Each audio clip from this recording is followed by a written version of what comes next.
কি গো, ছেলেটার প্রাইভেটের টাকাটার কোনো ব্যবস্থা করতে পারলে? ও তো এই দুদিন ধরে প্রাইভেট পড়তে যাচ্ছে না এই টাকার জন্য। না, আমি তো অনেক চেষ্টা করলাম, কিন্তু কোনো টাকা জোগাড় করতে পারি নাই। ঘরে কোনো বাজার সদাই নেই, শুধু কটা ডাল আর চাল পড়ে আছে। রান্না করব, ঘরে কোনো লাকড়িও নেই। আচ্ছা ঠিক আছে, আমি জঙ্গলের দিকে যাচ্ছি। আমি লাকড়ি নিয়ে আসার পর তুমি রান্না বসিয়ে দিও।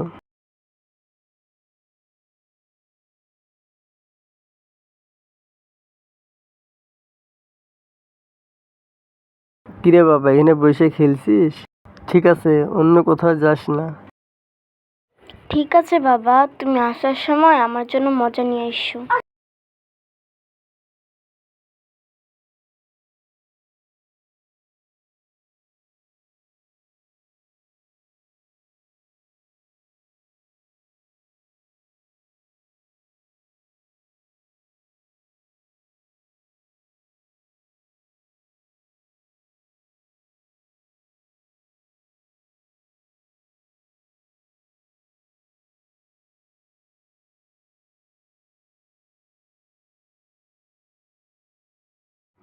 কি ব্যাপার, হাতিটা এখানে এভাবে বসে আছে? ঠিক আছে, একটু কাছে যাই দেখি তো। হাতিটার মনে হয় পায়ে ব্যথা পেয়েছে। ঠিক আছে, একটু ঘাস দুবরা এনে ওর পায়ে দিয়ে দিই, হয়তো এতে ভালো হয়ে যেতে পারে।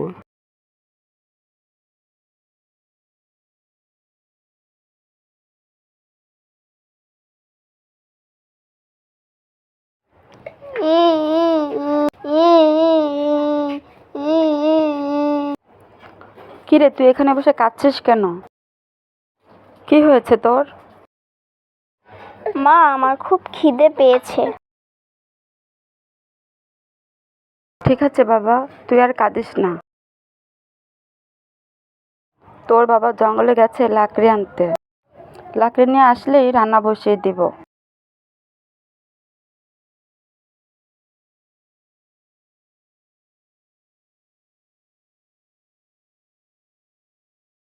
লোকটা সে কখন জঙ্গলের দিকে গেল, এখনো যে কেন আসছে না।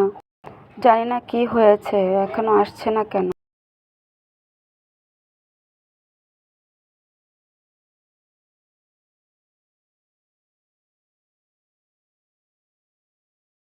তুমি আমাকে এত বড় একটা উপহার দিয়েছো, আর তোমাকে এখানে একা ফেলে রেখে যাব?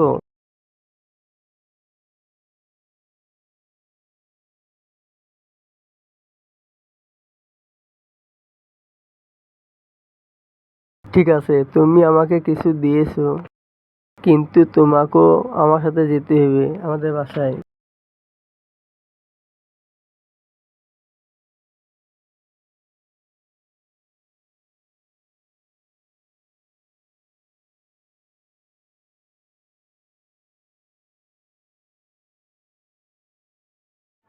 কি গো, তুমি এসেছো?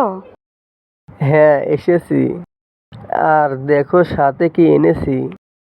কি ব্যাপার, ছেলেটা কোথায় গেল? কোথায় গেল ছেলেটা? ও তো এখানেই ছিল। কি ব্যাপার, তুমি বলেছো ওকে ছেলে ঘরে, ছেলে তো ঘরে কোথাও নেই।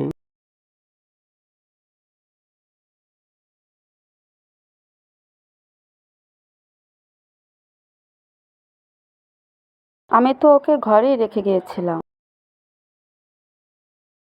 কোথায় গেল ও?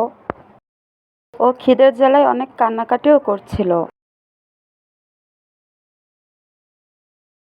কি ব্যাপার বাবা, তুমি খাটের নিচে ঘুমিয়েছিলে কেন?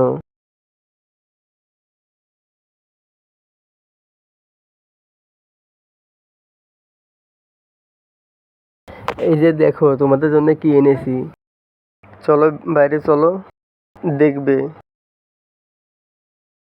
বাবা, তুমি আমার জন্য হাতি এনেছো? তুমি খুব ভালো বাবা, তুমি আমার লক্ষ্মী বাবা।